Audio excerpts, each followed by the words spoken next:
Hey guys, welcome to today's Vehicle Visionary. Today we're back at Mercedes-Benz of Shreveport, and this is the brand new Mercedes-Benz EQS. This is the 450 Plus, and there are multiple trim levels available of the first ever Mercedes model to be all electric. So let's talk a little bit about exactly what this model is. First of all, the exterior color is Cirrus Silver, and I'll have Carrie come over here. This is a very interesting process, and we want to show you the interior here. This is black and space gray interior, and we'll get you some really good shots of the ambient lighting as we work our way through the video. But this is a very interesting car, to say the least.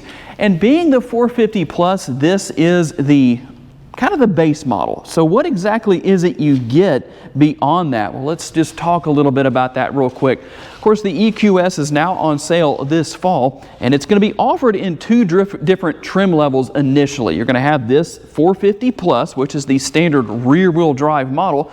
It has a single electric motor. It's going to produce 329 horsepower and 419 pound-feet of torque. However, if you need a little extra traction, or let's face it, you want a seriously quick EV, the EQS 580 4MATIC is something you should probably consider. It adds a second motor, a front motor, and of course will be all-wheel drive, and output increases to 516 horsepower and 631 pound-feet of torque. Both models use a 107.8 kilowatt battery pack located beneath the floor. But of course, if you're really serious about horsepower and performance, there is going to be the AMG EQS that comes standard, of course, all-wheel drive, and it utilizes the same basic battery pack as the other two models, although its internal wiring is unique to the AMG model. It does use different motors and produces 649 horsepower and 700 pound-feet of torque. Opting for the AMG Dynamic Plus package allows for a tremendous power boost. The power boost function unlocks horsepower up to 751 and 752 pound-feet of torque, which should be more than enough to give a Porsche Taycan or the Tesla Model S a run for their crypto. So let's talk a little bit about the overall design of this car, and it's actually Mercedes EQ, which is a sub-brand of Mercedes-Benz. When this car was designed, the idea behind it was pure aerodynamics. So everything on the car is meant to be able to reduce drag ultimately. And so as we take a look around here, let's look at the front end here.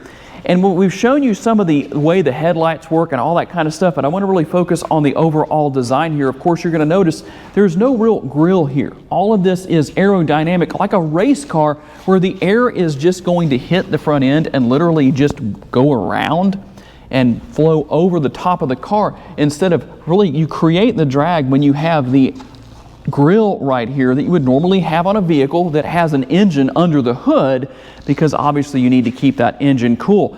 And you'll also notice that there are no air curtains anywhere here on the front end. So there's no air curtain right here where there would often be one, where air would pass through the fender and basically through the back here on a lot of Mercedes models to increase gas mileage. So everything here engineered for the ultimate performance in the respect of lifetime on the battery. How much charge time do you have? And I'm going to give that to you shortly. But one thing that's interesting here, if you don't already know, if you're waiting for me to open the frunk here and show you what's in there, well, I can't. It's not actually a frunk. This doesn't actually open. So just something that's very interesting to note. Now, I do want to show you the remote. We'll have Carrie come in on that real quick. Something interesting that I thought about. I don't know if we'll ever see this.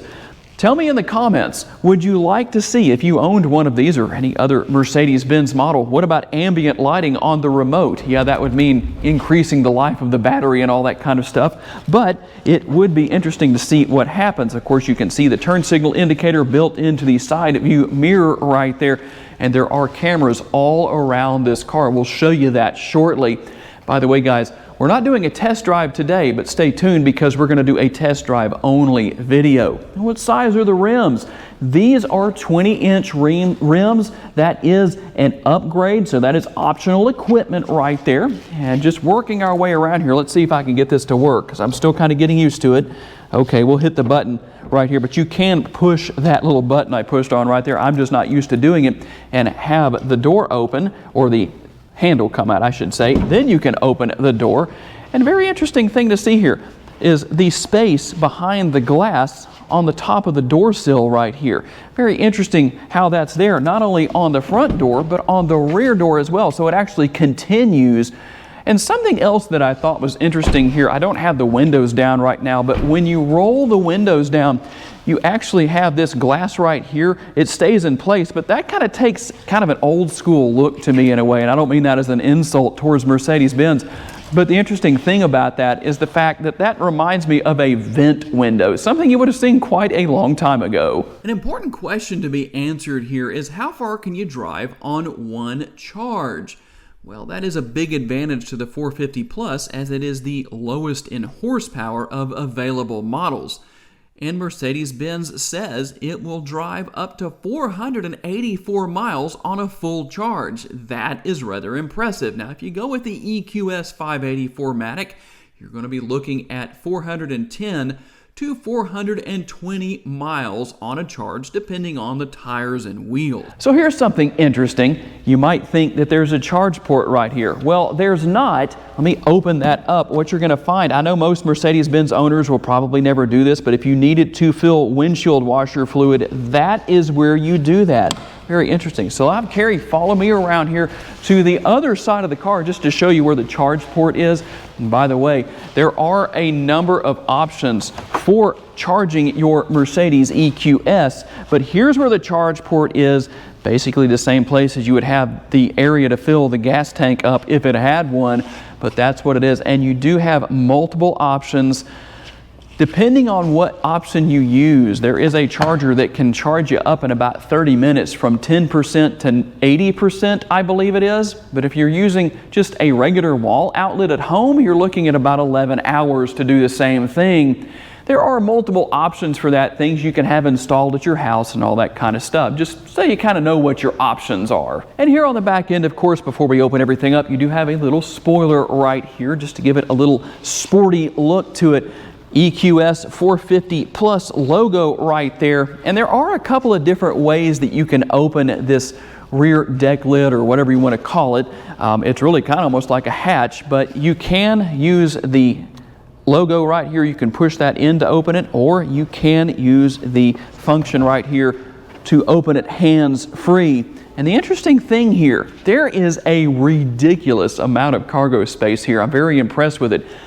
22 all the way up to a maximized 63 cubic feet. That's a lot of space. We'll have Carrie come in and we'll just show you what's under the floor right here. By the way, if you want to, you can remove this floor panel right here.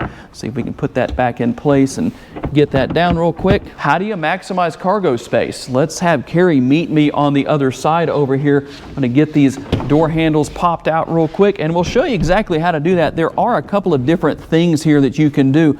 Number one, if you're going skiing and you have the 4MATIC version so you don't get stuck in the snow, you do have a pass-through right here. There's all kinds of things you could put through there, not just the skis, but just so you know what's right there. But of course, that's not all. There are releases on the outside of the seats here. These 60-40 split seats will come all the way down. Thanks, Carrie, for taking care of that on the other side. So there's how you're going to maximize your cargo space to that 63 cubic feet that, again, I'm really impressed with that. So let's do this. I'm going to hop inside here and just give you a good view. Now, I have to say, if you're an adult, 5'10" like me, I mean, I have a ton of leg space. Not a whole lot of space left above my head right there, just so you can see. Not the end of the world, really, but you might want to sit in the front. But I have to admit, the seats right here, they have that very comfortable headrest. I could fall asleep right here and just take a quick nap. Very comfortable.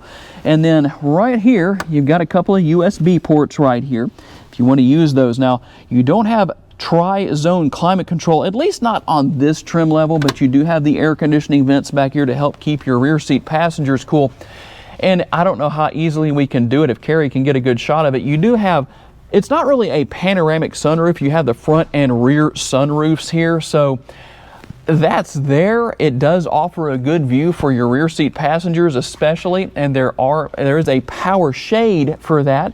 And we're actually going to close that right now because I think it'll make it a whole lot easier to see what's going on in the front seat, kind of that main area of attraction. Let's hop up there and take a look. Here we are in the main area of attraction, at least that's what I would think, the driver's compartment from the driver's seat. And as you can see, of course, you've got the 12.3-inch screen here and a much larger screen right here in the center. Now, this isn't the largest screen you can get with these models. If you step up, you will definitely get a much larger screen, and maybe we'll get to do those sometime in the future. This is just what was available here at Mercedes-Benz of Shreveport today, so that's what we're doing. But as you can see, everything is very high-end here. I like the design of the steering wheel.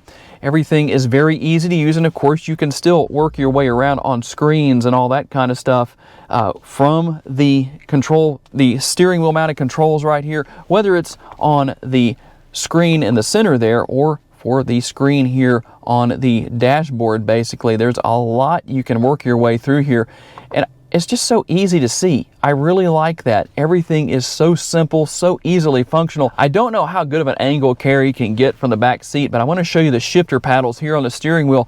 They're actually pretty large, even though you just see a very small amount right here. They're very large, very easy to use, and honestly, I think they fit this model really well because they have a look of elegance, so that's always a good thing. But let's take a look here at the center screen, and we've talked about this in other models. If you're like Monk and you don't want fingerprints on your screen, well, you can get a cover for that actually your Mercedes EQS will come with, just a plastic sheet basically that adheres to the screen.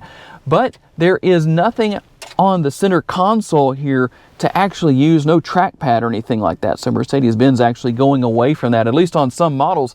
But let's just take a look at what you have here. Of course, you've got all the typical features, your apps, and settings for the vehicle. Let's take a look at that right there, because this is how you're going to change your interior lighting. You've got the ambient lighting. That is really impressive in this car in so many different areas. So you can manage your lighting right here, and you not only have the ability to change real quick, you can even listen to what the screen does. Let's see if you can hear that. Sounds interesting how it does that, but as soon as you take your finger off of the screen, that's when the light changes. It seems that that purple probably shows up the best right there. But you can go in, of course, and change the brightness, which we've got set as high as possible for obvious reasons here in the video. You can also go into your effects here, and of course you can go in and change some things with the seats as well. You've got different settings for heat and all that kind of stuff. Very, very high end, to say the least, even here with the lowest trim level. So let me put the car into reverse and show you what the backup camera looks like. I know we're here in the photo booth at Mercedes-Benz of Shreveport, but just so you can see what's there, you've got your 360-degree view camera. And listen, you hear that sound? That's actually on the outside of the car to let people know that this car is moving. So just something that comes along with these all-electric vehicles, because obviously you don't have an exhaust sound, but just to show you what's there so you can get a good close-up look at what's around the vehicle. You can also do a full shot of the 360-degree view if you want to right there, and it's just so simple to use. I really like that. And of course, there is so much here. I'm not going to take time to go into everything, but let's just look at the center console a little bit more. If you want to conceal those cup holders right there, you can. I'm going to pull that back out right there. But one thing I found was interesting, we'll try and get at the right angle here on these Bombay doors. Bombs away, right? I really like the fact that they're so easy to close. If you ever haven't done this before, if you maybe are stepping out of an older model Mercedes-Benz, I just like the fact that they're much more soft to close. They have a much more soft closing experience, we'll say. You could fit about 5 or 6 Vehicle Visionary t-shirts there in the center. And of course, you're going to have your upper console right here. You can manage the sunroof up there, the shades, if you want to leave those open or closed, all the different features and functionality you would expect to find there. But I have to say, even though this is really kind of the base model of the EQS, in the 450 plus range is going to be still very elegant. I have to say, very, very impressed. And watch this. Let me see if I can show you here. Nothing new, but just to show you that if you want to adjust the position of the headrest, you can do that as well. There's a release on the outside on the driver and passenger side. The seats are comfortable. And real quick, I did want to discuss something you won't see on other vehicles, and that is the ambient lighting on the seats right here. I really like that. We'll kind of change that a little bit just to give you a little bit of a different view with different colors. It's not as bright as the lighting throughout the rest of the interior. Maybe that's a pretty good view right there. And for some reason, purple and blues tend to show up best. But hopefully you can see that right there. I must say, I really like what Mercedes-Benz has done here with everything. Of course, you've still got the controls here for moving the seat and adjusting the seat back and forth. Heated and ventilated seats there, and your seat memory settings, getting a tongue twist there. But interesting thing about this, if you haven't ever noticed before, when you adjust your seat, it actually looks like a seat right there. So if you've never noticed that before, you're welcome. You'll never be able to unsee it again. And that's a quick tour of the all-new Mercedes-Benz EQS 450 Plus. As they get more models in here at Mercedes-Benz of Shreveport, I promise we'll bring them to you as they're available. Gotta say a special thanks to my friends here at the dealership for loaning me this model for the day, and all of you for being kind enough to give me the opportunity to give you a vision for your next vehicle. If you enjoyed this video, make sure to check out another of the videos that's on the screen right now, and I'll see you there.